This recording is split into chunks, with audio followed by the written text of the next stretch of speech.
Hem estat ara passant per un peatge, fent un no vull pagar. Ja saben vostès que aquesta campanya ja fa més d'un any que dura, i per manifestar el nostre compromís de la propera legislatura tornar a presentar la llei de supressió de peatges a les autopistes que estan amortitzades, que són totes les de Catalunya, perquè ja s'ha pagat 20, 30, 40, 50 vegades el que en el seu moment va ser l'adjudicació, que vol dir el cost de la construcció, el manteniment i el benefici empresarial. Reclamar l'anul·lació de les multes il·legals que s'estan imposant. No hi ha cap multa per no pagar una factura privada d'una empresa privada.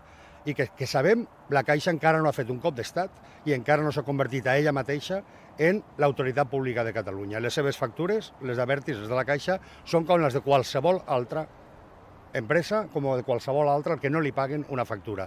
I en tercer lloc, quan es donin de nou el teletac, tornar el teletac, perquè és inadmissible que els diputats del Parlament de Catalunya i les autoritats de la Generalitat, els contribuents, els ciutadans, no només paguin els seus peatges, sinó que a més tinguin que pagar els peatges dels polítics, perquè això ho paga algú, que són els contribuents.